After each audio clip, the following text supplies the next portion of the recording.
Estimados participantes, la Escuela Nacional del Indecopi agradece su presencia y les desea muy buenas tardes.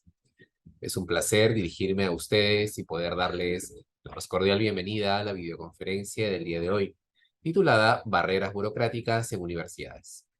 Mi nombre es Ciro Apaza Cámara y soy parte del equipo de ejecución de actividades académicas de la Escuela Nacional de Defensa de la Competencia y de la Propiedad Intelectual. A través de esta videoconferencia, la Escuela Nacional del Indecopi busca que los ciudadanos y estudiantes presentes tengan un mayor conocimiento acerca de las barreras burocráticas que han impuesto las universidades. Así, se explicará qué es y qué no es una barrera burocrática. Se verá el tema de simplificación administrativa en las universidades y además se verá casuística relacionada con la temática. Para ello, el día de hoy nos acompaña la señora Gisela Rojas, quien es abogada por la Universidad de San Martín de Porres con estudios en Derecho Administrativo, Competencia Desleal y maestría en Derecho de la Empresa por la misma casa de estudios. Ella cuenta con una amplia experiencia como abogada especialista en investigaciones de oficio en la Comisión de Eliminación de Barreras Burocráticas y actualmente se desempeña como especialista en la referida comisión. Antes de dejarlos con nuestra ponente, les expreso, a nombre de la Escuela Nacional del Indecopi, nuestra gratitud por su interés y puntualidad y les doy nuevamente la bienvenida a esta videoconferencia. Adelante, Gisela. Gracias, Ciro. ¿Cómo estás? Buenas tardes. Buenas tardes con todo el público presente. El día de hoy vamos a dar inicio a la conferencia. No sé si vamos a compartir las diapositivas para poder empezar. Me confirman, por favor, si se puede visualizar.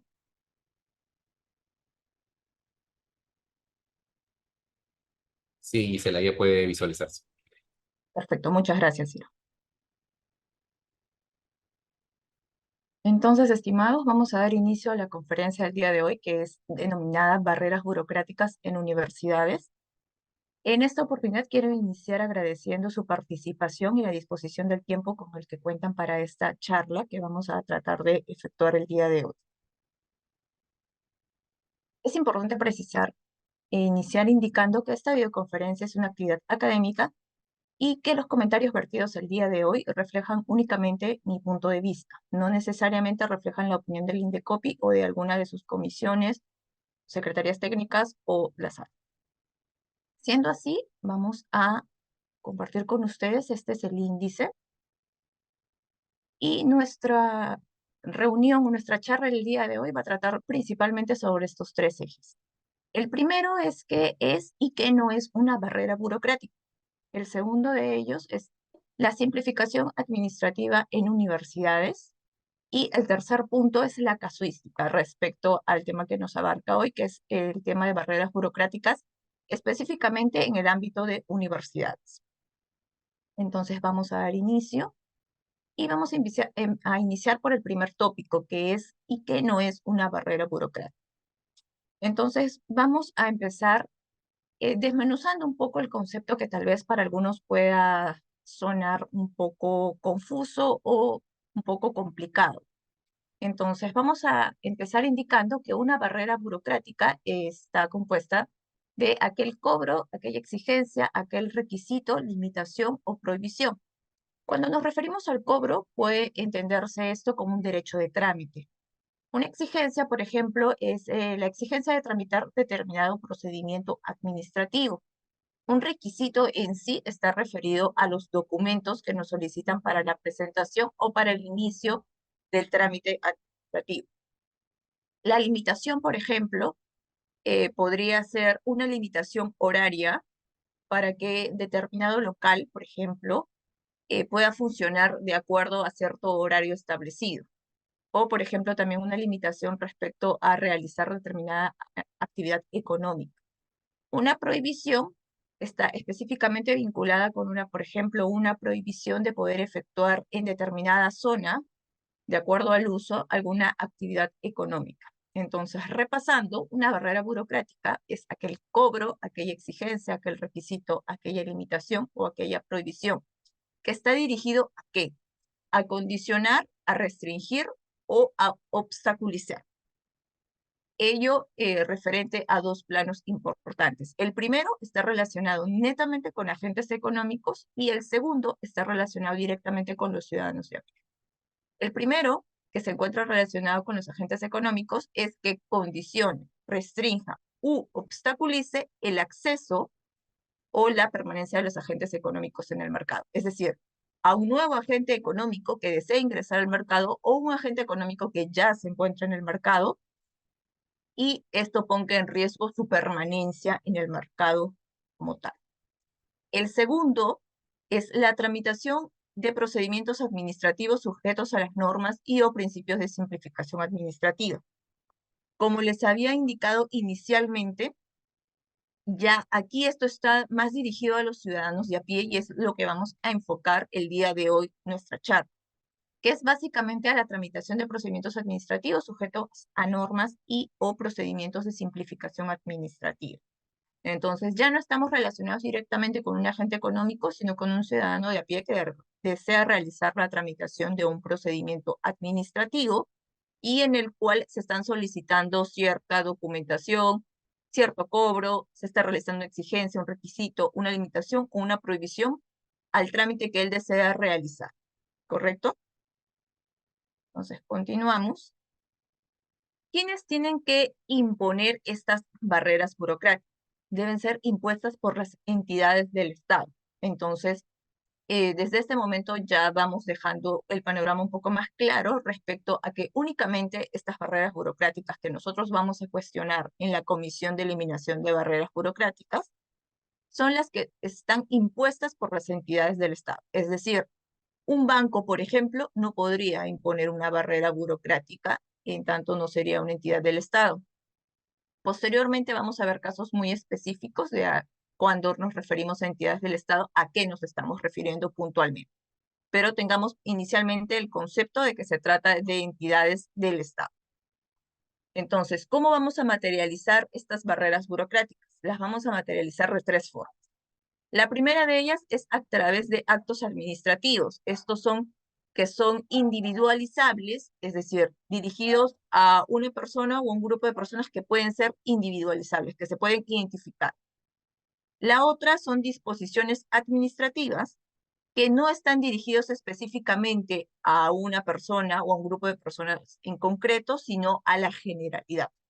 Por ejemplo, un acto administrativo podría ser una carta, un oficio, una resolución que que le envían a Gisela Rojas y que causan efectos jurídicos directamente hacia mi persona. Una disposición administrativa, por el contrario, sería aquella que está dirigida a la colectividad. Por ejemplo, el TUPA de una entidad, una ordenanza, un decreto supremo. Entonces, no están dirigidos directamente a mí, sino a la colectividad. Y el tercer tópico son las actuaciones materiales. Entonces, estas actuaciones materiales no llegan a ser actos administrativos ni disposiciones administrativas, pero ¿cómo las podemos nosotros identificar?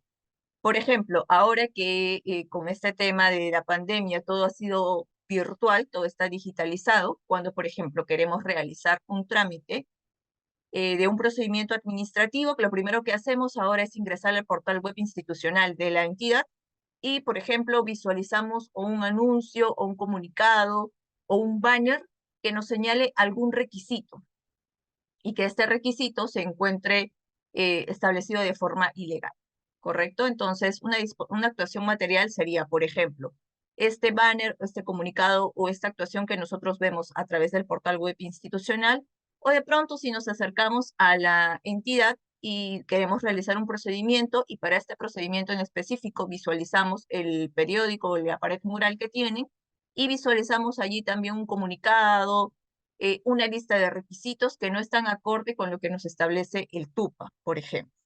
Entonces, de esta forma, nosotros podemos materializarlo también, no necesariamente a través de un acto administrativo o una disposición emitida por la entidad, sino también a través de estas comunicaciones que se pueden hacer a través de banners o directamente en forma física en la misma entidad, en algún mural. ¿Correcto? Entonces vamos a repasar para que nos quede claro el concepto. Y la barrera burocrática es aquel cobro, aquella exigencia, aquel requisito, aquella limitación, aquella prohibición que está direccionada a condicionar, restringir u obstaculizar, ya sea el acceso o la permanencia de los agentes económicos en el mercado o la tramitación de procedimientos administrativos que se encuentran sujetos a las normas y o principios que garantizan la simplificación administrativa. ¿Quiénes deben imponer estas barreras burocráticas? Deben ser impuestas por las entidades del Estado. ¿Y cómo se van a materializar o cómo nosotros vamos a poder indicarle a la entidad, en este caso a la comisión, que nos las han exigido? Entonces, puede ser la primera a través de actos administrativos, que ya habíamos indicado que son aquellas comunicaciones individualizables que causan efecto jurídico directamente a un individuo o un grupo de individuos identificables, a disposiciones administrativas que están dirigidas a la colectividad, o en tercer lugar, por actuaciones materiales. Entonces, hasta este punto ya hemos visto que es una barrera burocrática, que es el concepto directamente relacionado y el cual nos señala el decreto legislativo 1256 o también la llamada ley antibarreras. Entonces, una vez que tenemos claro el concepto, lo que sí me gustaría dejar en claro es que siempre que nosotros nos referimos a barreras burocráticas, tendemos a pensar en un concepto negativo o asociarlo hacia una definición negativa. Es decir, que de por sí, cuando nosotros nos referimos a una barrera burocrática, ya pensamos que en estricto es malo. Y eso no es así. ¿Qué sucedería si es que no existiría, por ejemplo, una regulación o un procedimiento para que se pueda tramitar respecto a un registro sanitario de algún producto? Si es que no existiera este procedimiento como tal, entonces todas las personas podrían comercializar indistintamente cualquier tipo de producto sin que tenga la calidad específica o que sin que sea inocuo para nosotros, a nuestra salud. Entonces, siempre que asociemos el tema de barreras burocráticas, asociémoslo a un significado positivo que va a coadyuvar a la sociedad en sí. Cuando esta barrera burocrática se convierte en negativa, cuando es ilegal, es decir, cuando va en contra de lo que señala la legislación o la normativa vigente, o cuando es carente de razonabilidad, es decir, no hay una justificación racional para que sea impuesta.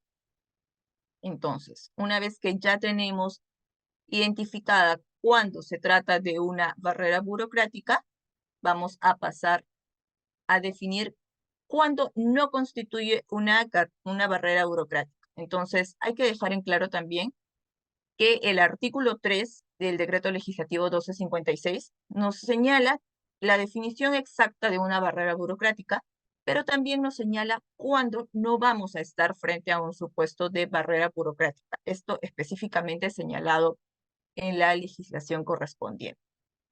Entonces, no vamos a estar frente a una barrera burocrática cuando se trate de una exigencia, de un requisito, de una limitación o de un cobro que se encuentre establecido a través de leyes, ¿correcto?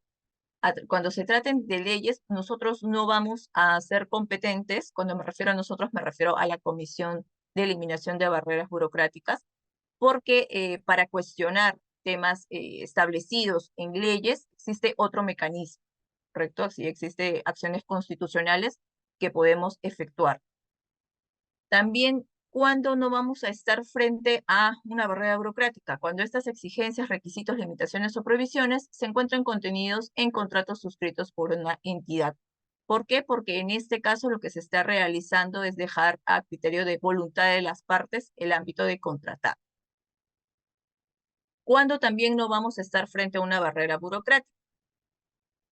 En aquellos casos en los que se traten de cobro de arbitrios a personas naturales sin actividad económica.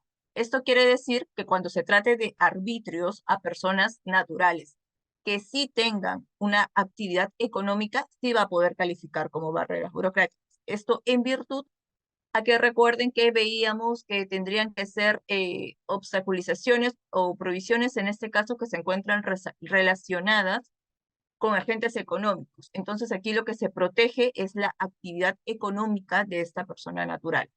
Por el contrario, si se trata de una persona natural que no tiene actividad económica, no va a ser considerada como una barrera burocrática.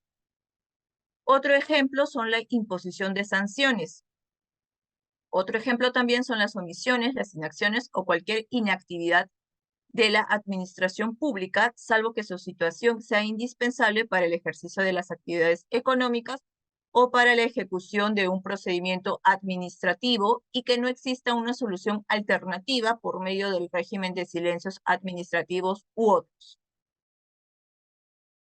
En este caso, ¿por qué no cuando se tratan de omisiones, inacciones o cualquier inactividad de la administración pública? Porque la finalidad de denunciar una barrera burocrática ante la comisión es la inaplicación de esta barrera burocrática. Entonces, siempre se va a requerir un hacer por parte de la entidad de la administración pública. Entonces, cuando hay una omisión, una inacción o una inactividad, al no existir un hacer, no vamos a poder señalar o disponer una inaplicación. Entonces, siempre la administración pública va a tener una acción de hacer. Entonces, solo en estos casos, nosotros vamos a poder realizar una denuncia por barrera burocrática, ¿no? Siempre va a tener que ser un accionar por parte de la entidad. Cuando haya omitido o haya dejado de realizar sus funciones o esté demorando, por ejemplo, en algunos casos, no va a ser considerada como barrera burocrática. Luego, otro supuesto también es el cobro de aranceles e impuestos, la declaración de nulidad de un acto por motivos de debido procedimiento. ¿Esto por qué? Porque existe una vía procedimental específica cuando nosotros cuestionemos el debido procedimiento. Sin perjuicio de ello, el acto administrativo podrá ser utilizado para acreditar la existencia de una barrera burocrática cuando la sanción haya tenido como fundamento el incumplimiento de una barrera burocrática controvertida. Esto quiere decir que, por ejemplo, si hay una declaración de nulidad por un tema de debido procedimiento, como tal, nosotros no vamos a cuestionar la nulidad. Pero esta nulidad, por ejemplo, sí nos va a poder servir como medio probatorio para poder anexarla a nuestra denuncia por barreras burocráticas. Otro ejemplo son las tarifas o las contraprestaciones por servicios prestados ajenos al ejercicio de la función administrativa. Recordemos que al inicio de la charla indicamos que siempre iba a tratarse de una acción del Estado y siempre cuando las entidades de la administración pública se encuentren dirigidas a la función administrativa únicamente. Las medidas fito y zoosanitarias, porque tienen una regulación específica que así lo señala, y en este caso también podemos resumirlo en que no califican como barreras burocráticas aquellas medidas que no se encuentran dentro de la definición prevista en la ley antibarreras. Es decir, cuando no consisten en alguna exigencia, algún requisito, alguna prohibición, limitación o en algún cobro. Un claro ejemplo de ello, y tenemos jurisprudencia al respecto, es que se declaró improcedente la denuncia en el extremo que se cuestionó que la entidad haya emitido una norma. Entonces, claramente, la emisión de una norma por parte de una entidad podría estar específicamente dentro de sus funciones y responder a un principio de legalidad. Entonces, aquí no habría una barrera burocrática, porque no habría una exigencia, no hay un requisito, no hay una prohibición, no hay una limitación, ningún cobro, sino que está ejerciendo las funciones para las cuales ha sido creada la entidad. Otro ejemplo también es cuando no tienen por finalidad restringir o condicionar el acceso o la permanencia en el mercado de quién, de un agente económico. O no hay afectación a la tramitación de los procedimientos administrativos. Un ejemplo también es que se declaró improcedente una denuncia donde se cuestionó la prohibición de estacionar vehículos en una vía pública, que fue declarada zona rígida. La declaración de una zona rígida tiene por finalidad la regulación de un espacio de la vía pública. Entonces, aquí nosotros no tenemos una afectación a un agente económico, ni en su acceso ni en su permanencia en el mercado. Y tampoco habría una afectación a la tramitación de procedimientos administrativos que se encuentren, en este caso, sujetos a principios y o normas de simplificación administrativa. Entonces, hasta aquí No sé si está todo claro, si es que existieran preguntas al respecto. Me informan que no tenemos preguntas hasta el momento, entonces vamos a continuar una vez que ya hemos tenido claras las definiciones de qué es una barrera burocrática y qué no es una barrera burocrática, ¿no? Ahora vamos a ver la simplificación administrativa en universidades, que es el fondo de nuestra charla el día de hoy. Y la pregunta clave sería, las universidades, eso indistintamente de que se trate de una universidad privada o de una universidad pública, ¿correcto? ¿Ejercen función administrativa?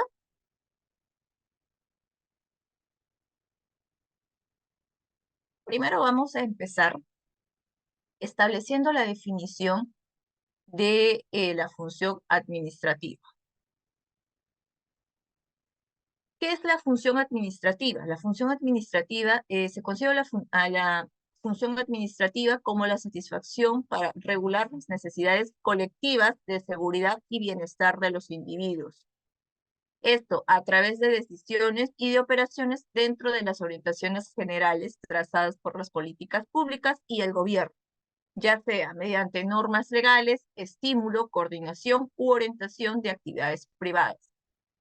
Entonces, de este concepto, lo que nosotros podemos resaltar es que básicamente la función administrativa se encuentra ligada a la satisfacción regular de las necesidades colectivas de seguridad y bienestar de una colectividad de los individuos, ¿correcto? Entonces, relacionado a ello, la función principal de la administración pública, de toda entidad que pertenece a la administración pública, constituye en una función administrativa, cuyo objetivo tiene como fundamento cautelar el interés general con carácter concreto, permanente y continuo. Entonces, la finalidad o la función principal de todas las entidades de la administración pública es esta denominada función administrativa, que a lo que apunta es a cautelar el interés colectivo, el interés general, ¿correcto? Esto siempre que sea de carácter concreto, permanente y continuo. Entonces, de esta manera, es mediante el ejercicio de esta función, es decir, de la función administrativa, que la administración pública podría o puede imponer barreras burocráticas y al perseguir fines con carácter colectivo, es decir, con carácter general, no dirigidos hacia una persona en específico, sino hacia la totalidad, ocasiona una afectación a intereses de los particulares. Esto, por ejemplo, cuando una entidad de la administración pública emite una disposición administrativa de la que hablábamos inicialmente, por ejemplo, cuando emite una ordenanza, cuando emite un decreto supremo, cuando establece diferentes medidas a través de disposiciones en general, ¿no?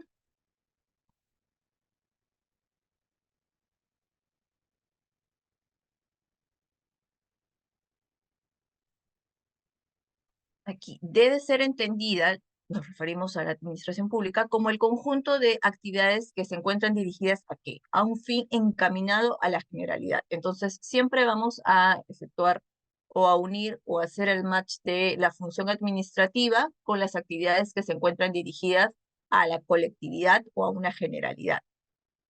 Esto con prescindencia del órgano o del agente que la realiza y que se traduce en una ejecución concreta y práctica.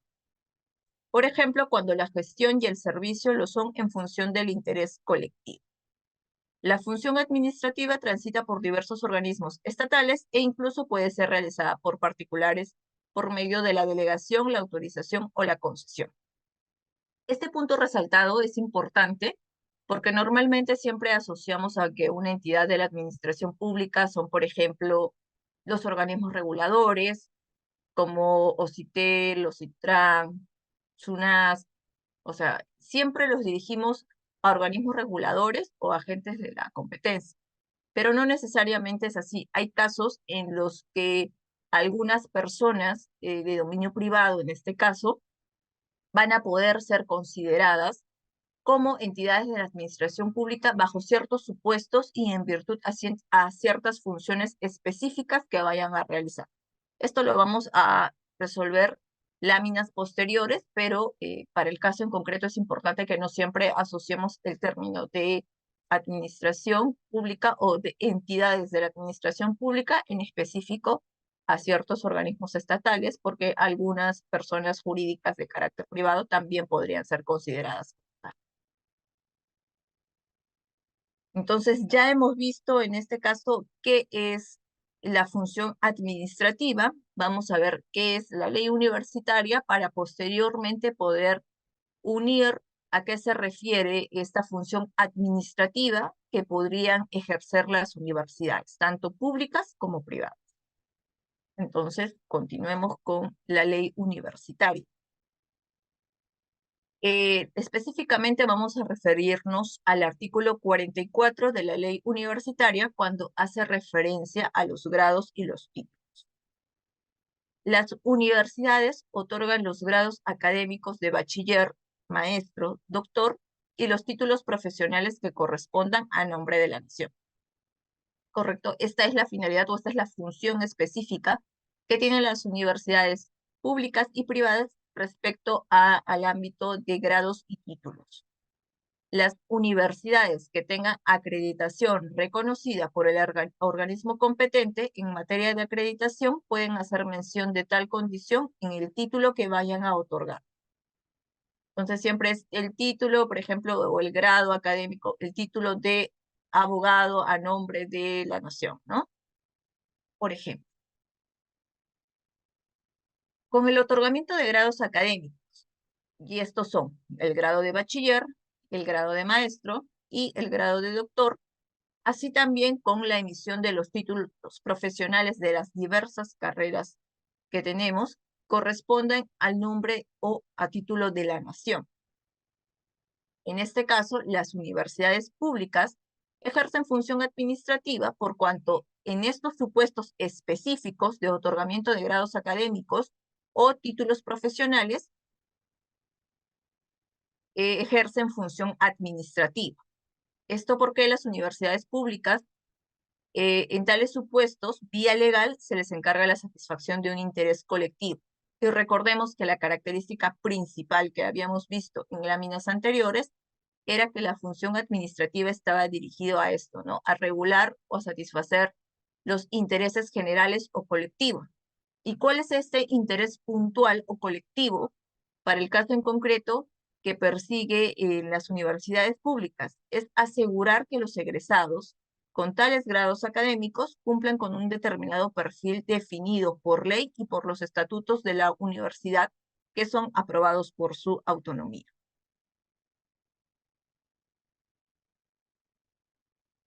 Entonces, haciendo ya el match con lo que lo señala el TUO de la LEPAC, cuando nos referamos al TUO de la LEPAC, que es el texto único ordenado de la Ley de Procedimiento Administrativo General, que en abreviaturas siempre nos dirigimos al TUO de la LEPAC. ¿Qué es lo que señala el TUO de la LEPAC en el artículo 1? Que es el ámbito de aplicación de este TUO. Nos refiere que la presente ley será de aplicación para todas las entidades de la administración pública. Para los fines de la presente ley se entenderá por entidad o entidades de la administración pública las siguientes. Luego de diferentes significados y conceptos y una lista que da en sí el artículo 1, en el numeral 8 vamos a poder divisar que señala que también son comprendidas dentro de este concepto de entidades de la administración pública a aquellas personas jurídicas bajo el régimen privado que prestan servicios públicos o que ejercen función administrativa.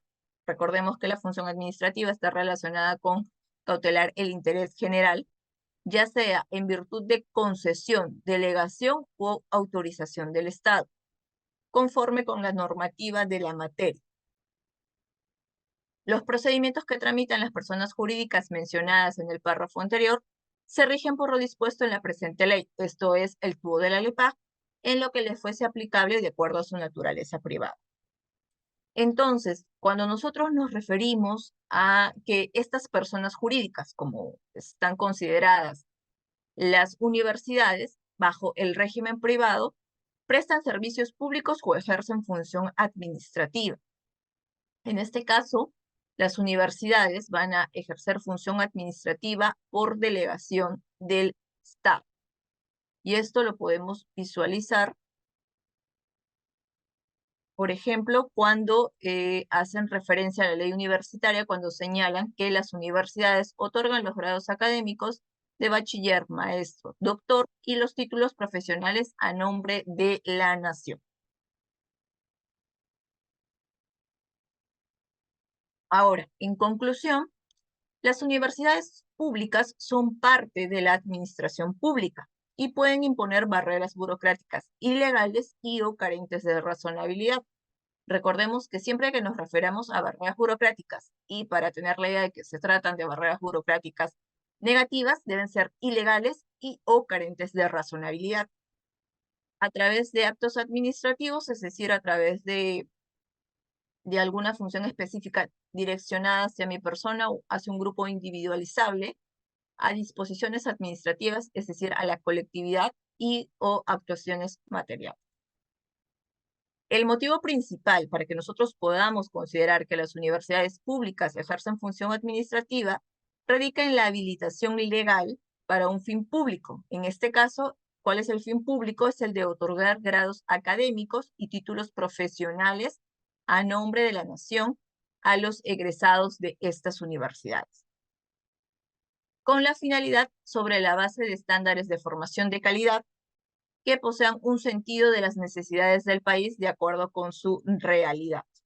Entonces, está directamente relacionado que las universidades públicas van a poder ejercer función administrativa y van a poder ser consideradas como entidades de la administración pública cuando emitan u otorguen grados académicos o los títulos profesionales a nombre de la nación.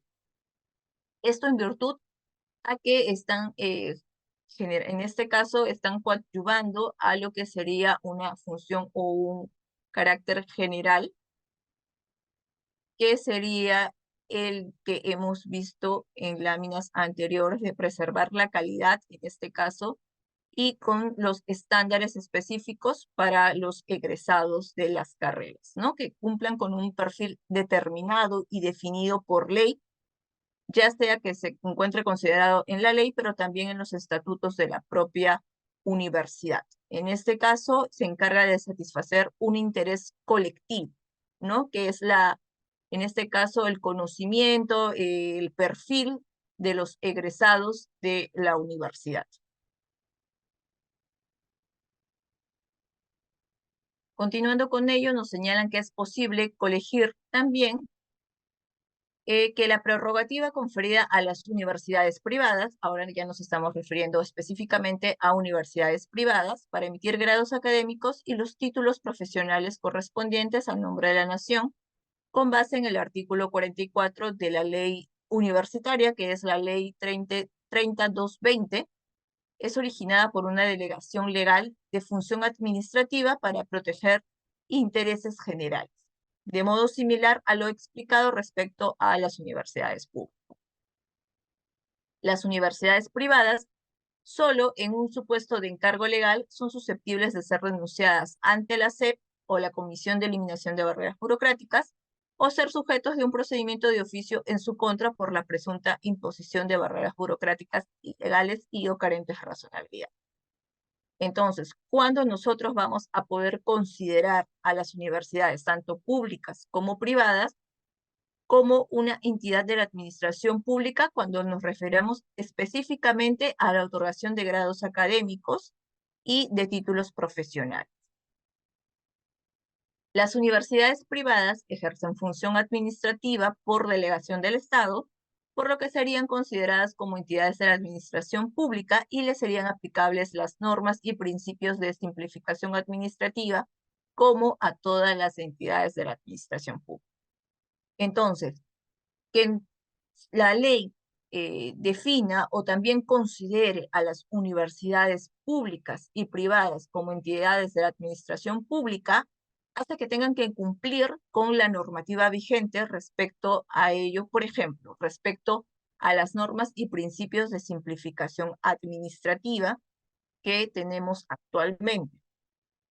Entonces, al ser consideradas como entidades que ejercen función administrativa por delegación, también van a tener que sujetarse al marco legal vigente respecto a simplificación administrativa y también respecto a lo que señala el texto único ordenado de la Ley de Procedimiento Administrativo General.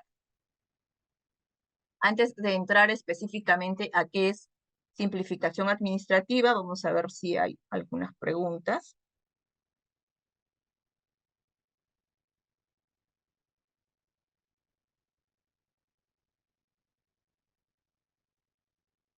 Tenemos una pregunta y nos señalan: en caso general, las universidades, al momento de establecer las modalidades de grado, las universidades y más precisamente las facultades emiten un reglamento de grados y títulos.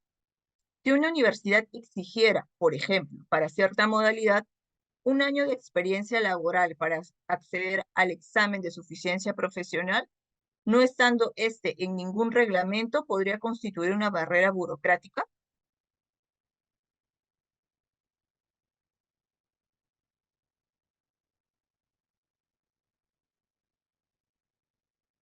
Entiendo que a lo que se refiere, a lo que hace referencia al establecer las modalidades de grado de universidades, se refieren al caso en específico de poder otorgar el grado académico, ¿no? No sabemos si de bachiller, de maestro o de doctor. Y señala que si emite un reglamento, si hay universidad que exigiera para cierta modalidad un año de experiencia, tendríamos que ver dónde se encontraría esta exigencia para nosotros poder determinar si podría ser considerada o no como una barrera burocrática y si ésta tiene asidero o no en un reglamento o en el TUPA de la propia universidad. Porque recordemos que también existe la autonomía de las universidades y eso también está contemplado en la ley universitaria. Sin embargo, el caso parece ser muy particular, pero le faltan algunos matices para poder completar la respuesta, ¿no? No sabemos en específicamente dónde están contenidos, ni si directamente se refiere al otorgar un grado académico o un título profesional. Entonces, si está relacionado a ello, es el único aspecto en los que podríamos visualizar alguna presunta barrera burocrática, ilegal y o carente de razonabilidad, porque son los únicos supuestos en los cuales las universidades, tanto públicas como privadas, van a poder ser consideradas como entidades de la administración pública. Entonces, si estuviésemos bajo ese supuesto, bajo ese tipo de trámite o de procedimiento administrativo, por todos los requisitos, todos los cobros, todas las exigencias, todas las limitaciones o todas las prohibiciones podrían, y esto en subrayado, podrían ser consideradas barreras burocráticas. Dependerá de ver el caso en concreto para determinar si podrían ser ilegales o si podrían ser carentes de razonabilidad. ¿Correcto? Entonces, entrando de fondo a lo que es la simplificación administrativa, vamos primero a determinar qué es un procedimiento administrativo. Y nosotros entendemos como un procedimiento administrativo a aquel conjunto de actos y diligencias tramitados en las entidades que conducen a la emisión de un acto administrativo, es decir, que éste produzca efectos jurídicos individuales o individualizables sobre intereses, obligaciones o derechos de los administrados. Esto de acuerdo a lo que señala el artículo 29 del tubo de la ley 27444 o el tubo de la LEPAJ. Entonces, podemos entender a un procedimiento administrativo como el conjunto de actos concatenados todos que tienen como finalidad la emisión de un acto administrativo. Esto es que haya efectos jurídicos a Gisela Rojas como tal o un grupo que sea individualizado, ¿no? Ya sean sobre sus intereses, sobre sus obligaciones o sobre sus derechos como administrados. En este caso, existe la calificación del procedimiento administrativo que se divide en dos. El primero es de aprobación automática y el segundo es de evaluación previa.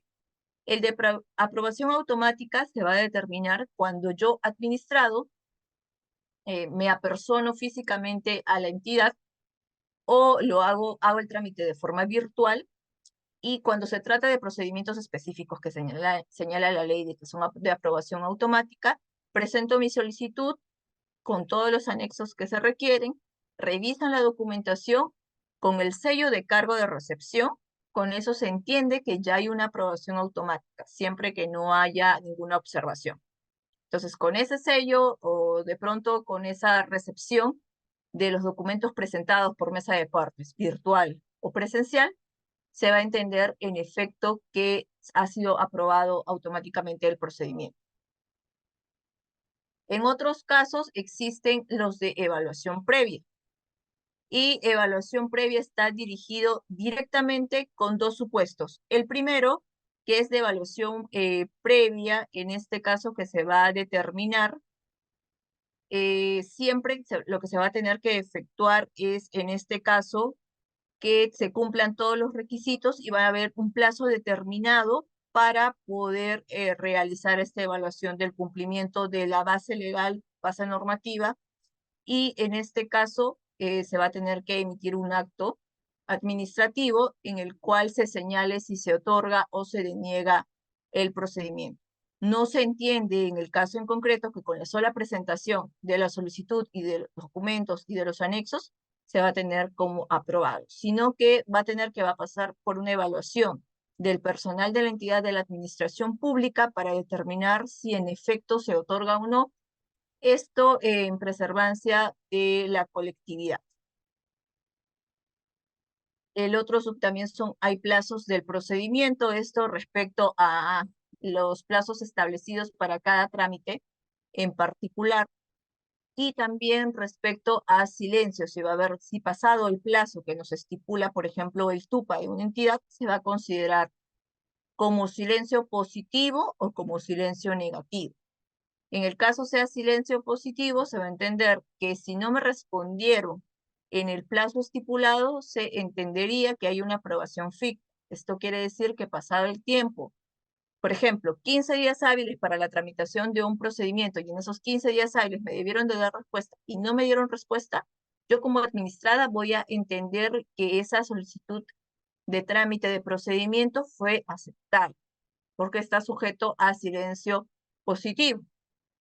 En el caso esté sujeto a silencio negativo, ocurre lo contrario. Pasaron estos 15 días hábiles y yo no tuve una resolución o el acto administrativo correspondiente, voy a entender que mi solicitud fue denegada, ¿correcto? Entonces, eso para tener en cuenta los matices generales de la tramitación de un procedimiento administrativo.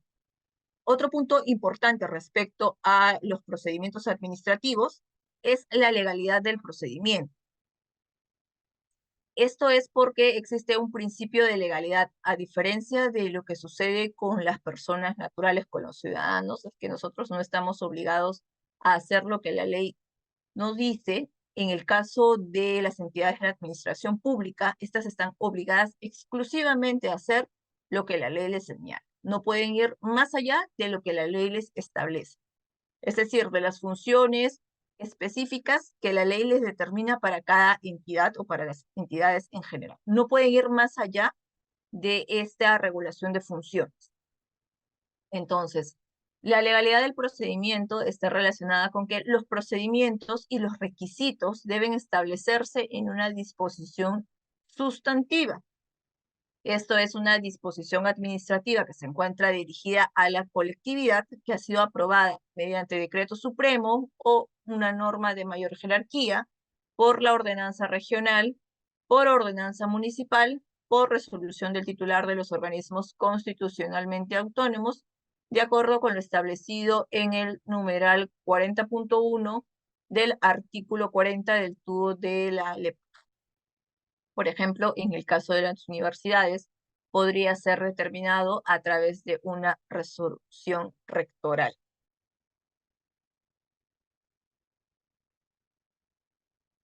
La legalidad del procedimiento. Los procedimientos y los requisitos que se encuentran exigidos en ellos deben ser compendiados y sistematizados en el texto único de procedimientos administrativos, esto es el TUPA de la entidad, aprobado por cada entidad, en el cual no se pueden crear procedimientos ni establecer nuevos requisitos. Aquí es importante tener en consideración de que los TUPAs no son normativas a través de las cuales se emite, o sea, no son una normativa en sí que establece cierto procedimiento o cierto requisito. Lo que hace el TUPA es ser un instrumento compilador, es decir, que en el TUPA la entidad compila todos los procedimientos que tiene a su cargo y en ellos se concretiza lo que es el número del procedimiento como tal, la denominación del procedimiento, el plazo de tramitación del procedimiento, si en este caso el procedimiento se puede presentar algún recurso impugnativo, el plazo para ello, si está sujeto a silencio positivo o a silencio negativo. Entonces, siempre todos los procedimientos administrativos, en este caso, van a ser compilados en un TUP.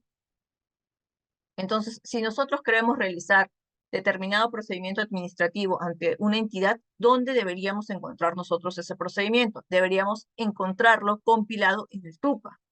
Y en el TUPA debería encontrarse toda la información específica respecto a este procedimiento administrativo como tal. No me pueden pedir más de lo que se establece en el TUPA. Porque el TUPA en este caso, como recordemos, este TUPA no crea procedimientos, sino que los compila, y tampoco me pueden establecer nuevos requisitos que no se encuentren estipulados específicamente en el TUPA. Esto acorde con lo que señala el artículo 40.3 del TUO de paz. Como les había dicho en la oportunidad anterior, las universidades, en este caso consideradas como entidades de la administración pública, y en general las entidades de la administración pública solamente van a poder exigir el cumplimiento de procedimientos, la presentación de documentos, el suministro de información o el pago de derechos de tramitación, siempre que se cumpla con los requisitos indicados previamente y que estos se encuentran obviamente considerados y compilados en el TUP. Incurre en responsabilidad la autoridad que procede de modo diferente realizando exigencias a los administrados fuera de estos casos. Esto quiere decir, como dice la lámina anterior, que no me pueden exigir ningún requisito, cobro adicional, por ejemplo, una exigencia que no se encuentre determinada específicamente o compendiada en el TUP, que es el instrumento en el cual yo me voy a regular y basar para saber todo acerca del procedimiento administrativo que deseo tramitar en la entidad. Antes de continuar con la siguiente lámina, vamos a visualizar si es que existe alguna pregunta.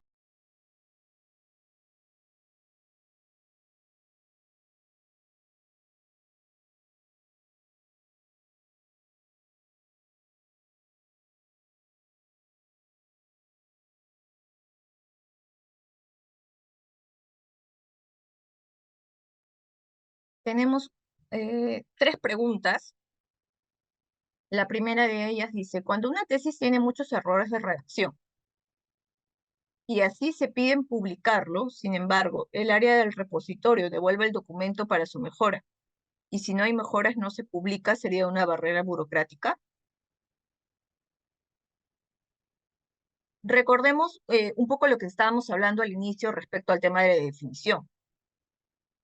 Es una exigencia, un cobro, una limitación, una prohibición,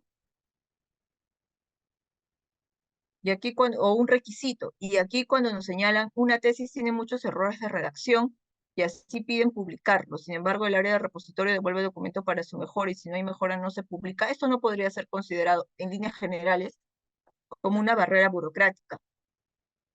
No vemos cuál sería la exigencia, la limitación, la prohibición o el requisito que se estaría estableciendo, ¿no? Aquí básicamente, aparentemente, se encontraría relacionado a un tema de suficiencia, ¿no? De redacción, de conocimiento al considerarse el tema de una tesis. Recordemos que siempre estos requisitos, estos cobros, estas limitaciones, estas prohibiciones, estas exigencias van a tener que estar relacionadas directamente ya sea con el otorgamiento de un grado académico o con el otorgamiento de un título profesional. Entendería que cuando hace referencia a la tesis sí está relacionado como tal con un grado académico probablemente o con el título profesional. Sin embargo, no aparenta ser un requisito de la consulta que nos han efectuado. La pregunta siguiente es, si el Colegio de Psicólogos dispuso que los estudiantes deberán contar con 70% de clases presenciales en la modalidad semipresencial para que se les otorgue la colegiatura, ¿eso podría considerarse como barrera burocrática? Bueno, no hemos visto específicamente todavía casos de colegios, me refiero a visto en la charla de hoy, porque vamos a ver láminas posteriores, pero al igual que las universidades, tanto públicas como privadas, los colegios profesionales, y en este caso el Colegio de Psicólogos, sí podría ser considerado como una entidad de la administración pública, siempre y cuando estemos hablando de requisitos, exigencias, cobros, prohibiciones, limitaciones que se encuentran relacionadas directamente con el tema de la colegiatura. Entonces, si son requisitos que se encuentran dentro del trámite propiamente de colegiatura o de incorporación al colegio profesional, sí podrían ser considerados como barreras burocráticas. O sea, esta es una respuesta general porque habría que ver si el requisito que nos señalan específicamente o la exigencia puntualmente que nos señalan se encuentra acorde o no con la normativa vigente. Entonces, sería un caso que deberíamos ver en concreto, pero de forma general lo que podemos decir es que sí. Si se trata de un requisito, una exigencia, un cobro, una limitación o prohibición relacionada directamente con el tema de requisitos para la incorporación o para la colegiatura, sí podrían ser considerados como barreras. Y la pregunta 4 es, ¿a qué se refiere la aprobación previa o la aprobación automática? Ah, ya, esto lo hemos visto en las láminas anteriores. Vamos a regresar para que puedan visualizarlo. Esta es la calificación del procedimiento administrativo que efectúa la entidad de la administración pública ante la cual se quiere realizar el procedimiento administrativo. Vamos a poner un ejemplo que son de los más generales y que creo que se entienden más porque son los más comunes. Por ejemplo, yo como administrada deseo ir a solicitar una licencia de funcionamiento en el distrito de Santa Anita porque quiero emprender. Quiero abrir mi negocio y necesito para ello una licencia de funcionamiento. Entonces, hay supuestos en los cuales estas licencias de funcionamiento, de acuerdo al riesgo, van a poder ser considerados como aprobación automática, porque no implica un riesgo, son de riesgo muy bajo y probablemente puedan ser consideradas como aprobación automática. Esto es, presento mi solicitud, adjunto la tasa o el derecho de trámite correspondiente, los anexos que correspondan, los presento y la persona encargada de mesa de partes los revisa y me dice, ok, todo conforme, lo sella y con el simple sello, ese procedimiento que yo estoy solicitando ya se aprobó. Ese es el de aprobación automática. Cuando estamos con uno de evaluación previa, es, por ejemplo, cuando yo deseo operar con una clínica de salud. Entonces, cuando se tratan de clínicas o, por ejemplo, mercado de abastos, los requisitos son mayores y el riesgo también no es un riesgo bajo, se consideran de riesgo alto. Entonces, por un tema de seguridad y de seguridad efectivamente hacia la colectividad, con la presentación únicamente de mi solicitud y de los requisitos no la van a considerar como aprobada, sino que van a tener que realizar ciertas revisiones o diligencias adicionales para poder otorgarme o facilitarme o aprobarme este procedimiento que yo estoy solicitando. Entonces, aquí no va a bastar que yo presente mi documentación, sino que van a tener que realizar diversas diligencias, revisar de pronto que cuente con todos los documentos adicionales que se tendría para un negocio de riesgo bajo. De pronto aquí también ya van a tener que ver el tema de ITSE u otros, el tema de contar con los extintores, con las salidas de emergencia, con la iluminación, con todo este tema que implica ya una mayor envergadura cuando se trata de negocios relacionados a temas de salud o, por ejemplo, de mercado de abastos. Entonces, aquí sí va la entidad a realizar una evaluación previa de toda la documentación que yo le he presentado y en determinado plazo, que es estipulado en el TUPA, me va a emitir una resolución en la que me va a indicar si me deniega o si me otorga esta solicitud de licencia de funcionamiento. Entonces, espero haber podido ejemplificar el caso en concreto para que puedan entender la diferencia entre un procedimiento de aprobación automática y un procedimiento de evaluación previa. Aprobación automática, con la sola entrega y sin observación de los documentos, se aprueba mi solicitud. Y evaluación previa, cuando la entidad requiere hacer un mayor análisis respecto a la solicitud que yo estoy presentando. Ahora vamos a continuar con la siguiente lámina, que son los cobros de derechos de trámite. Derechos de tramitación en el TUPA.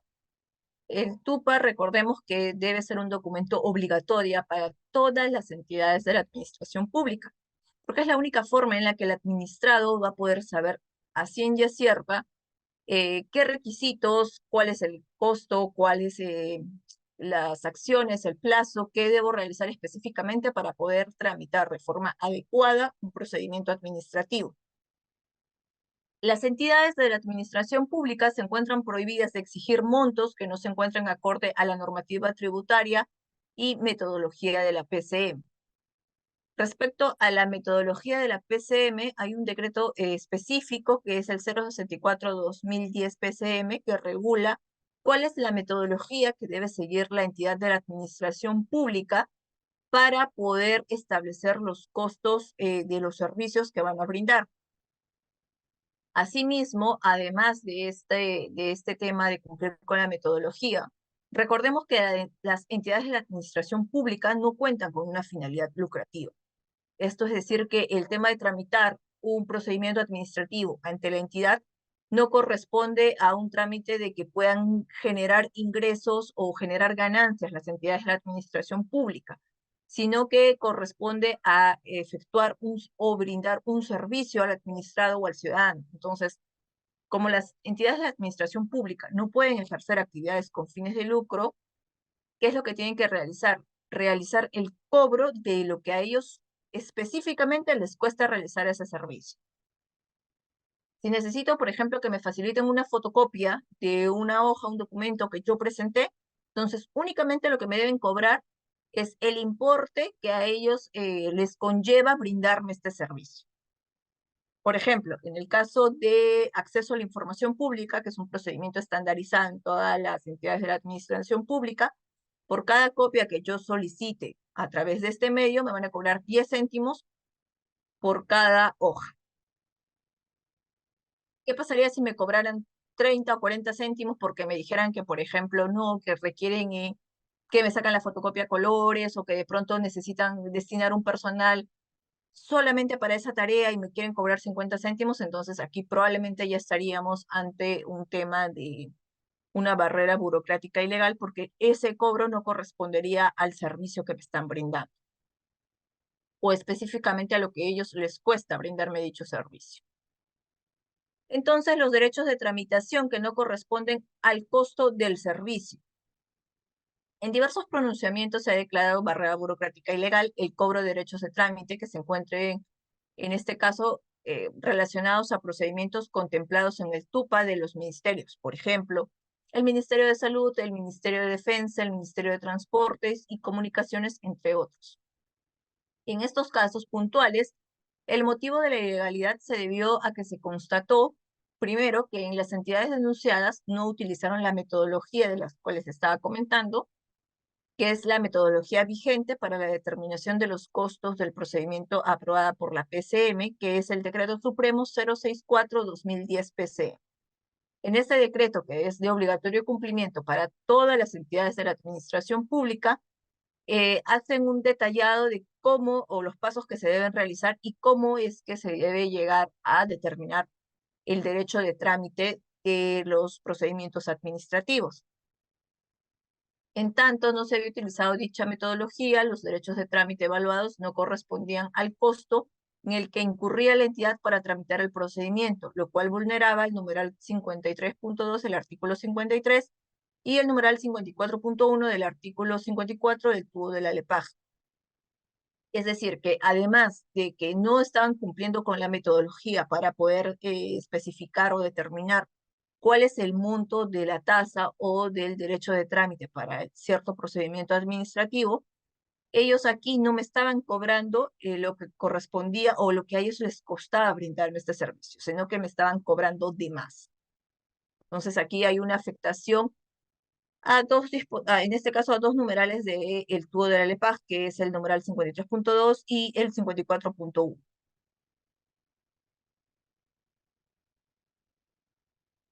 Aquí también hay un caso de colegio de abogados, que en este caso es el Colegio de Abogados de Lima, que son específicamente los cobros efectuados por este colegio, que ascendían a 1.500 y a 2.700 soles para los procedimientos de colegiatura bajo la modalidad grupal e individual respectivamente. Es decir, que el Colegio de Abogados de Lima cobraba 1.500 soles para la colegiatura individual, perdón, para la colegiatura grupal y 2.700 soles para la colegiatura individual. Este era el derecho de trámite que cobraba este colegio para poder incorporarse. La ilegalidad de tales cobros se debió al que el Colegio de Abogados contravino los artículos 51.1 y 52.1 del TUO de la LEPAJ debido a que no acreditó su estructura de costos haya sido elaborada de acuerdo a la metodología vigente y de ese modo los montos que cobraba el CAL para los procedimientos de colegiatura no correspondían al costo en el que incurrían por llevarlos a cabo. Es decir, no sabemos cómo o qué factores consideraban para poder establecer el importe de 1.500 y 2.700 soles respectivamente para los costos de colegiatura o de incorporación. Y aquí específicamente tenemos la resolución que es la del 2017 emitida por la primera instancia, que es la Comisión de Eliminación de Barreras Burocráticas, la misma que fue confirmada por la resolución de sala, de la Sala de Eliminación de Barreras Burocráticas en el 2018. Es una resolución bastante interesante porque es una de las primigenias respecto a temas de incorporación.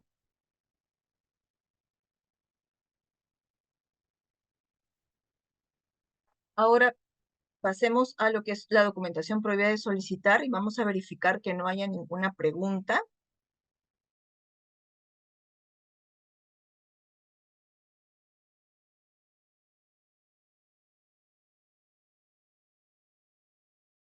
Aparentemente no hay ninguna pregunta, así que vamos a continuar.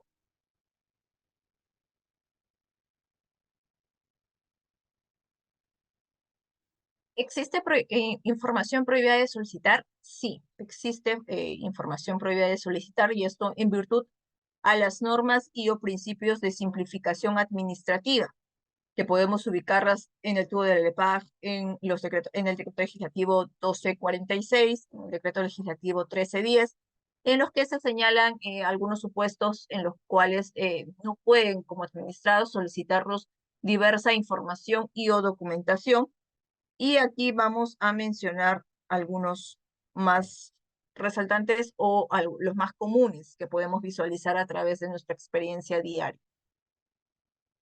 Vamos a mencionar los siguientes. La primera es aquella que la entidad solicitante genere o posea como producto del ejercicio de sus funciones públicas conferidas por ley.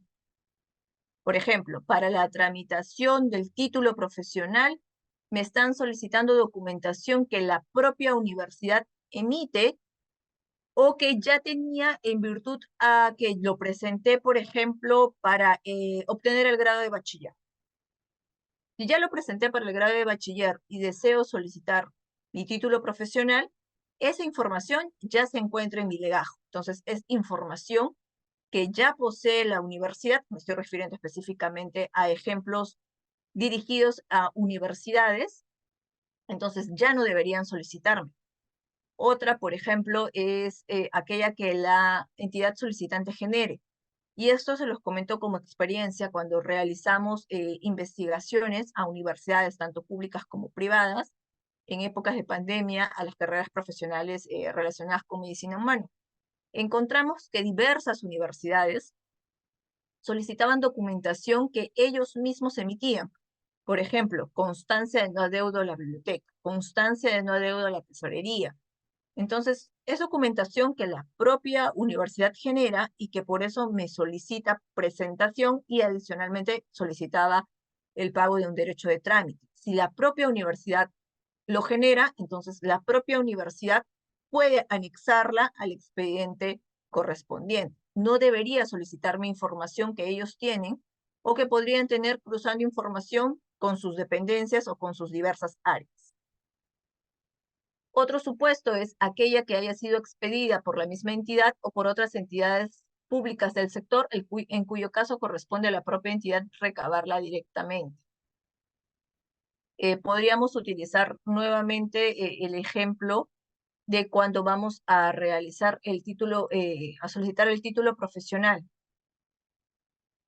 De pronto me piden los cursos o la malla curricular que llevé ante la universidad y que ha sido expedida directamente por ellas y me solicitan esa documentación, entonces es documentación que ellos ya tienen y deberían directamente anexarla al expediente correspondiente. Otro supuesto es la presentación de más de 2 ejemplares de un mismo documento ante la entidad, salvo que sea necesario notificar a otros interesados.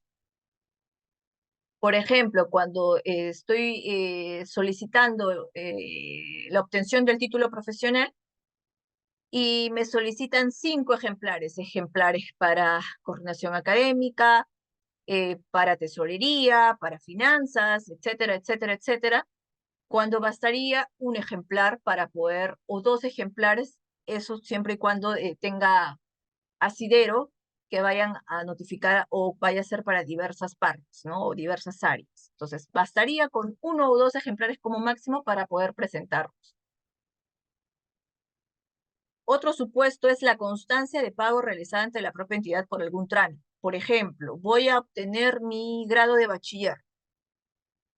Tengo todos mis requisitos y me piden que haga el pago correspondiente en la caja de la universidad. ¿Qué sucede? Voy a caja, pago, me dan mi recibo y como requisito me piden copia del voucher de pago ante la universidad o el mismo voucher. No correspondería darle ni la copia ni el voucher. ¿Por qué? Porque bastaría con señalar la fecha o el número de operación mediante el cual yo hice el pago efectivamente, porque es información que tiene otra área directamente de la universidad y que puede fácilmente ser anexada al expediente. Distinto sería el caso en el cual yo haga el pago a través de una entidad bancaria. Allí sí es complejo que la entidad o la universidad sepa cuándo pagué, a través de qué código pagué, en qué horario lo pagué, ¿no? O sea, porque hay diversas transacciones bancarias que se pueden efectuar. Entonces, en esos casos sí tendría sentido que me pidan la constancia de pago, pero no cuando esta constancia o este pago se efectúa durante la propia caja de la entidad. En ese caso, cuando yo hago mi pago directamente en la caja de la universidad, no deberían pedirme ningún documento adicional, solamente probablemente me puedan solicitar información respecto al pago. Y ya será función de la universidad poder corroborar que en efecto se haya realizado el pago. Otros documentos que son prohibidos de solicitar, por ejemplo, tenemos aquí un listado. Copia del documento nacional de identidad, copia de partida de nacimiento de bautizo, cuando se tenga el documento nacional de identidad, excepto en el caso de los procedimientos donde resulte esencial acreditar la afiliación y esta no puede ser acreditada fehacientemente por otros medios. Esto tendría sentido cuando se trata, por ejemplo, de temas de filiación, de procesos judiciales y lo solicitan para ver el tema de filiación o de otro caso en concreto. Pero hemos visto, por casuística, casos en los de la universidad, por ejemplo, solicitada a una persona que era mayor de edad y que iba a ostentar el título profesional, pedir copia de nacimiento cuando contaban con el documento nacional de identidad del egresado. Otras copias que no se pueden solicitar son copias de partida de nacimiento o certificado de defunción que hayan sido emitidas en fecha reciente o dentro de un periodo máximo. Legalización notarial de firmas, salvo que este requisito o esta exigencia sea estipulado a través de ley expresa. Copia de la ficha RUP, del certificado de información registrada en la Superintendencia Nacional de Aduanas y Administración Pública, SUNAT, Esto porque hay interoperabilidad entre las entidades de la administración pública, certificados o constancias de habilitación profesional o similares expedidos por los colegios profesionales, cuando dicha calidad pueda ser verificada a través del respectivo portal institucional. Esto porque hay casos en los que los propios colegios profesionales ponen a disposición de la colectividad a través de su portal web institucional y de forma gratuita las habilitaciones profesionales, que en este caso, qué profesional se encuentra habilitado y o colegiado dentro de, valga la redundancia, su colegio profesional. Y esto es el caso, por ejemplo, que ocurre en el Colegio de Abogados de Lima. Tienen un apartado específico para visualizar la, en este caso, habilitación profesional del abogado, únicamente con sus datos personales o su código. Se puede verificar a través de este medio si se encuentra habilitado o no para poder ejercer la profesión. Entonces, en casos similares en los que la administración pública pueda visualizar a través de portal web o de otros medios gratuitos que en este caso hay una habilitación, hay un certificado, no va a ser necesario que les requieran al administrado la presentación de estos documentos, sino que les corresponde a ellos directamente verificar. Cualquier otro requisito que se acredite o proporcione información que conste en registros de libre acceso a través de Internet u otro medio de comunicación pública, que era, por ejemplo, lo que les estaba comentando respecto a las constancias de habilitación profesional. O, por ejemplo, cuando nos piden saber si nuestro título profesional ya está registrado o inscrito en SUNEDU y nos solicitan la constancia de inscripción en SUNEDU. Y esta también es información que la propia entidad de la administración pública puede acceder a través de Internet y se puede verificar si está o no inscrito el título profesional de la persona del administrado que lo solicita a través de Internet y es de forma gratuita. Antes de pasar al siguiente tópico, vamos a ver si hay preguntas para estos casos. A ver, si hay preguntas, nos quedamos en... Cuando no se aprueba en consejo de facultad los títulos de los estudiantes universitarios porque no hubo consejo de facultad para aprobarlos, ¿se debe considerar barrera burocrática? Recordemos que lo que habíamos hecho inicialmente era establecer las definiciones de una barrera burocrática. Señalamos que las inacciones o en este caso también omisiones o la inactividad propiamente de las entidades de la administración pública no van a ser consideradas como barreras burocráticas. Ellos sin perjuicio de que estos procedimientos administrativos se encuentren sujetos a plazos de tramitación. En ese caso puntual se va a poder verificar si el plazo que han estipulado se ha cumplido o no, y si se trataba de un procedimiento de aprobación automática, de evaluación previa, y en el caso de tratarse de evaluación previa, se está sujeto a algún tipo de silencio. La pregunta 6. ¿Quién aprueba las tasas en las universidades privadas? Las universidades privadas debería ser también el área correspondiente y ratificadas por el órgano de mayor jerarquía de la universidad. Entonces debería ser a través de una resolución que se aprueben estas tasas. Eso teniendo en consideración, como les indicaba inicialmente, la metodología que se establece y que los servicios que ellos van a brindar, el costo de estos servicios estén acorde a lo que ellos en efecto les cuesta brindar el servicio. Consulta, estoy tramitando en una universidad pública una constancia que en el TUPA indica 5 días para ser atendido, pero ya va a tener un mes. ¿Es barrera burocrática?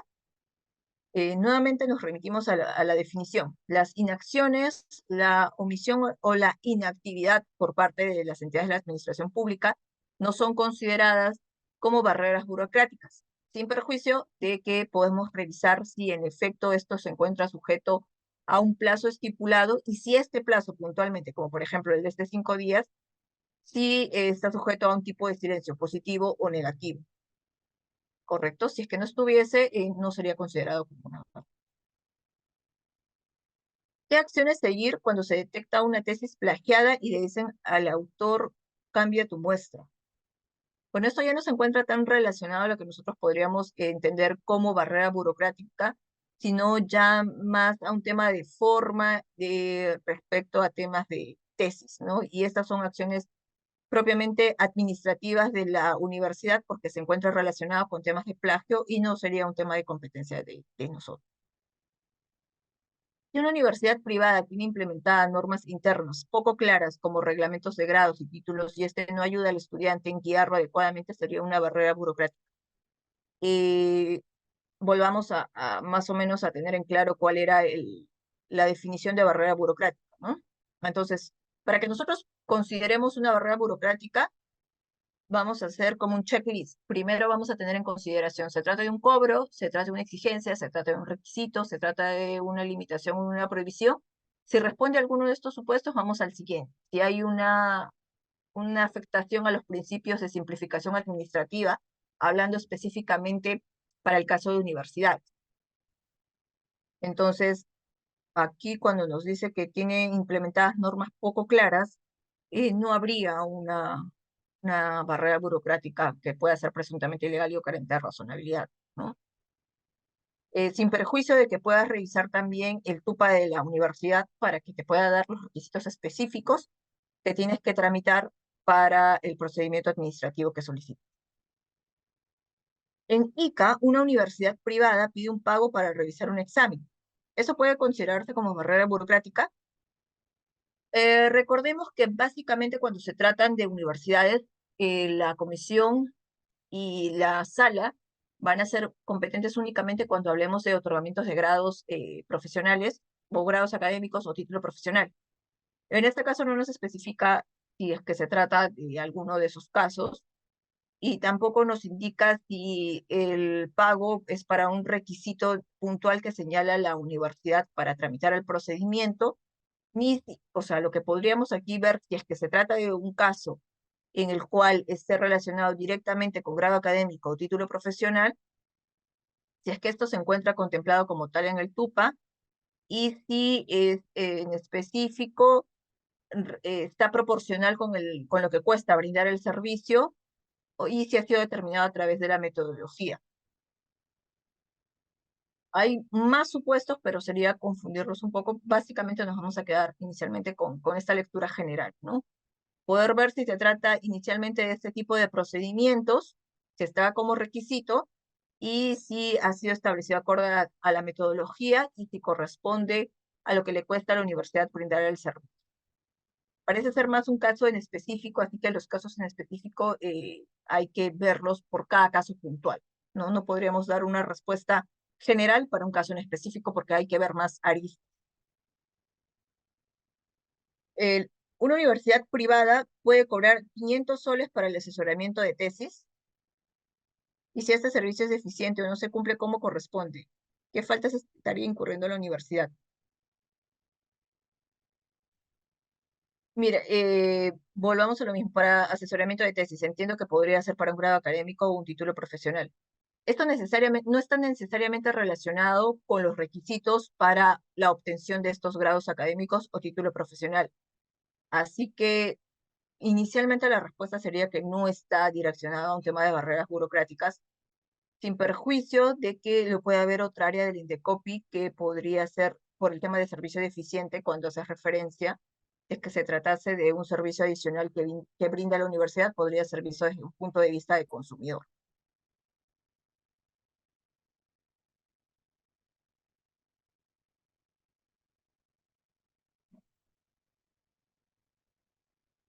Creo que hasta el momento estas son las preguntas que tenemos,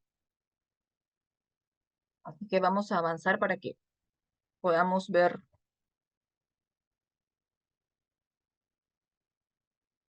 los casos en concreto de casuística y no exceder el tiempo estipulado. Condiciones para estructurar el procedimiento solamente serán incluidos como requisitos para la realización de cada procedimiento administrativo, aquellos que razonablemente sean indispensables para obtener el pronunciamiento correspondiente, atendiendo a sus demás costos y beneficios. Para tal efecto, cada entidad considera como criterios que la documentación conforme a ley pueda ser solicitada A ver, la documentación que conforme esta ley puede ser solicitada, la impedida de requerir y aquellos sucedáneos establecidos en reemplazo de documentación original. Su necesidad y relevancia en relación al objeto del procedimiento administrativo y para obtener el pronunciamiento requerido.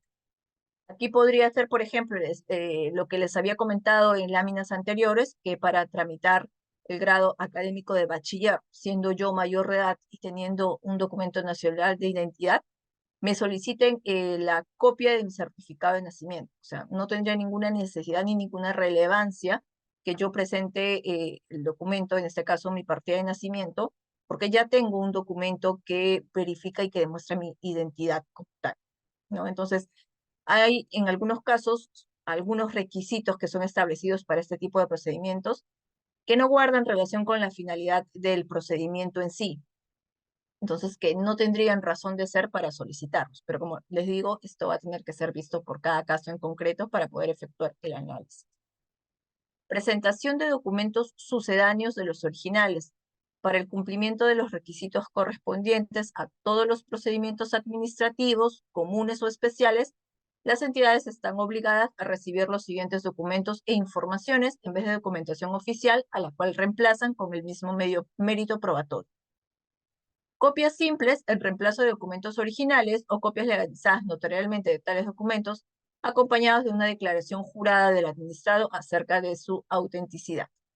Las copias simples serán aceptadas, estén o no certificadas por notarios, funcionarios o servidores públicos en el ejercicio de sus funciones, y tendrán el mismo valor que los documentos originales para el cumplimiento de los requisitos correspondientes para la tramitación de procedimientos administrativos.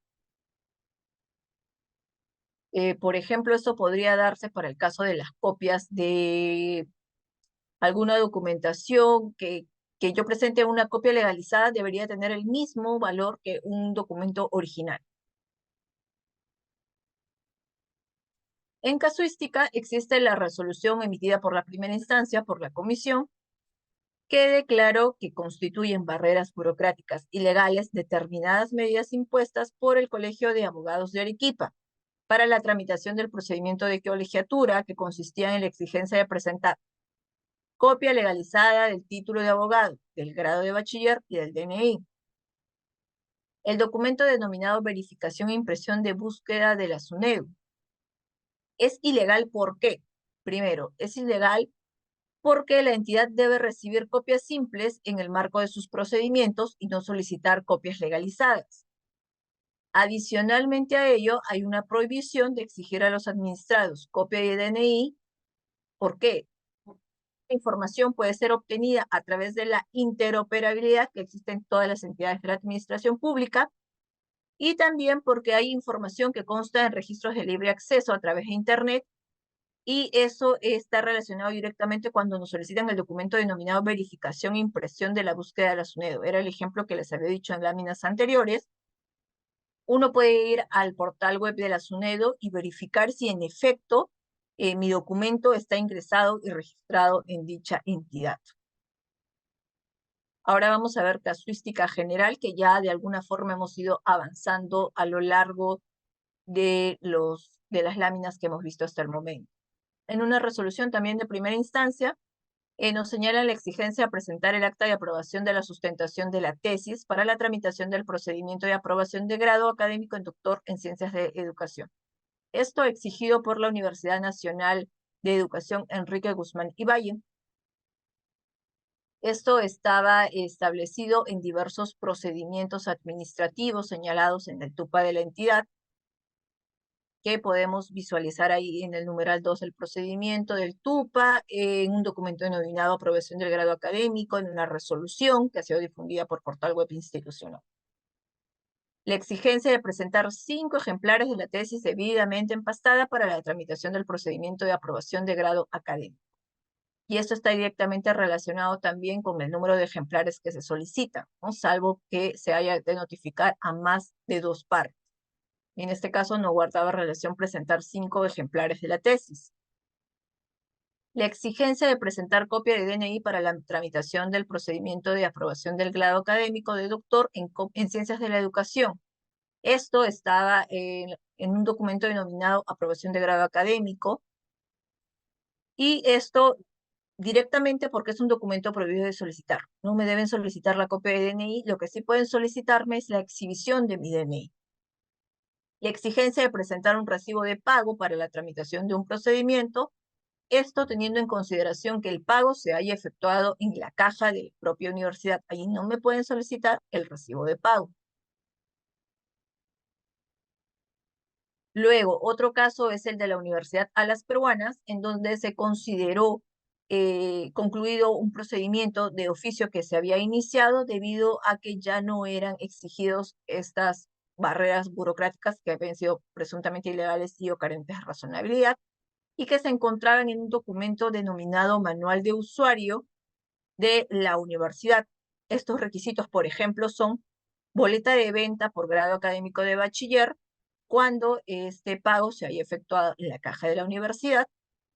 Nuevamente, una boleta de pago por derecho de titulación en la modalidad elegida, también un pago realizado en la caja de la universidad. Una boleta de venta por diploma, también en la caja, realizado el pago en la caja de la universidad. Una solicitud valorada para tramitar un procedimiento, esto en atención a que las solicitudes son generales y en este caso son de reproducción gratuita. Esto quiere decir que la universidad no me debería cobrar por un formato de una solicitud, sino que debería facilitármela de forma gratuita. Otro caso de la Universidad Nacional de Ingeniería, que nuevamente se repite el caso en varias universidades de solicitar recibos de pago cuando los pagos se efectúen en la propia caja de la universidad.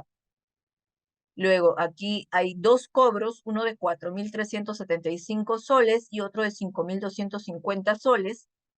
Y en este caso había sido aprobado mediante una resolución rectoral, pero no contaba con un sustento de metodología ni de que este importe corresponda efectivamente a lo que a la universidad le cuesta brindar el servicio, en este caso de grado académico de maestro. Vamos a revisar si hay más preguntas para poder absolverlas en este tiempo que nos queda.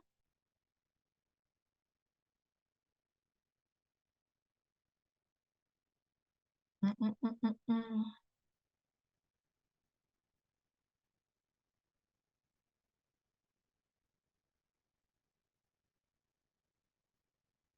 Cuando hay una sentencia judicial a favor del trabajador y hacen caso omiso, qué debe hacer un trabajador? Bueno, es un caso que no se encuentra relacionado a temas de barreras burocráticas. Estamos hablando hoy aquí ya de un proceso judicial y de una sentencia que debería verse bajo ese ámbito, tal vez por acción de cumplimiento. La siguiente pregunta es, cuando la universidad no registra el título en la SUNED, es una B, por favor, responda. Entiendo que lo que se refiere cuando una universidad no registra el título en la SUNED es una barrera burocrática.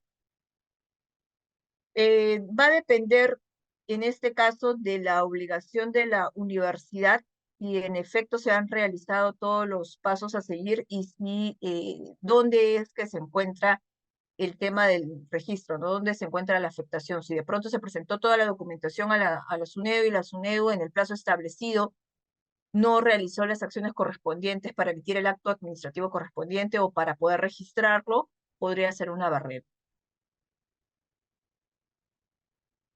En una convocatoria de nombramiento de docentes, piden copias legalizadas de los títulos y certificados de trabajo. ¿Es ilegal? Temas de convocatorias, temas de, en este caso, contrataciones con el Estado y otros, no se encuentran regulados bajo los supuestos de barreras burocráticas, así que no podría ser considerado como tal. En un procedimiento de evaluación previa, puedo subsanar algún requisito si ya se emitió resolución de admitir a trámite. Si hay una resolución que admite a trámite, se debería entender que se ha cumplido con todos los requisitos. Y de existir que se deba subsanar algo adicional, lo van a notificar y van a dar un plazo para ello. Cuando la universidad exige un trabajo de investigación, una tesis para el grado de bachiller, cuando este es automático, se puede considerar una barrera burocrática. Va a depender del caso en concreto porque anteriormente había una modificación a la ley universitaria que señalaba hasta qué año se consideraba como el grado de bachiller como automático y en qué año en adelante o en qué años se debe presentar una tesis. Entonces, va a depender como tal para poder calificarlo como un procedimiento automático o no. Si solicitan para la modalidad de sustentación de expedientes como requisito previo la presentación de copia legalizada de contratos de trabajo mínimo por 2 años, podría ser considerada una barrera burocrática, podría ser una barrera burocrática, pero no por el tema del tiempo, sino probablemente por el tema de la legalización de un documento, porque solamente la legalización de documentos se puede solicitar siempre y cuando esté señalado o estipulado en una ley.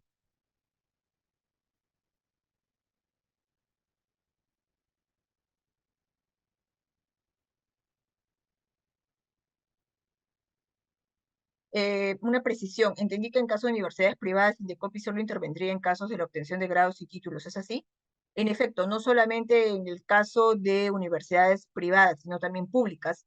Solamente vamos a poder intervenir como CEP, como Comisión de Eliminación de Barreras Burocráticas del Indecopi, respecto a temas que se encuentren vinculados a otorgamiento de grados académicos y también de título profesional. En los otros extremos, por lo menos el área de CEP no va a ser competente. Si se tratase de un servicio adicional que brinda una universidad pública o si se tratase de una universidad privada, tal vez, dependiendo del caso en concreto, podría verse bajo otra área del Indecopi que podría ser consumidor. Cuando las universidades incurren en una barrera burocrática, ¿se les aplica algún tipo de sanción? Sí, podría ser el caso.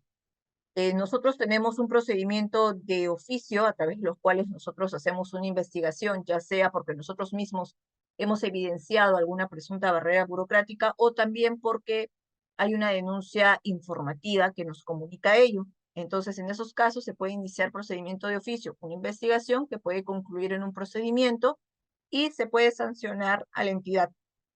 Otro supuesto es que directamente el administrado presente su denuncia de parte y se hace la evaluación correspondiente y se concluye con una resolución. Esta resolución también podría a su vez señalar algún tipo de sanción hacia la entidad de la administración pública.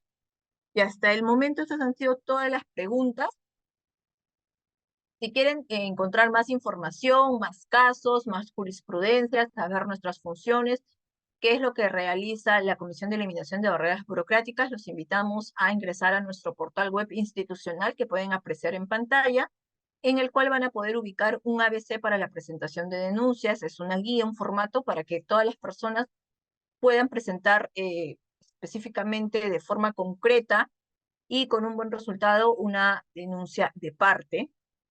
Un buscador de resoluciones que tiene todas las resoluciones, en este caso del área, el marco normativo respecto a temas de simplificación administrativa, esto es qué legislación es la vigente y en cuál van a poder encontrar todos los documentos que son prohibidos de solicitar, qué tienen que presentar, qué no tienen que presentar ante las entidades de administración pública, los pronunciamientos de la primera instancia, que es la SEP, y de la sala, que es la segunda instancia, así como los boletines semestrales que traen información bastante enriquecedora respecto a el primer semestre y segundo semestre de cada año que está publicada en este portal web institucional.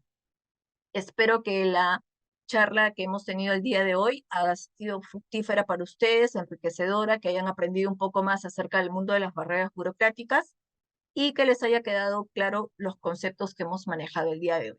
Muchas gracias.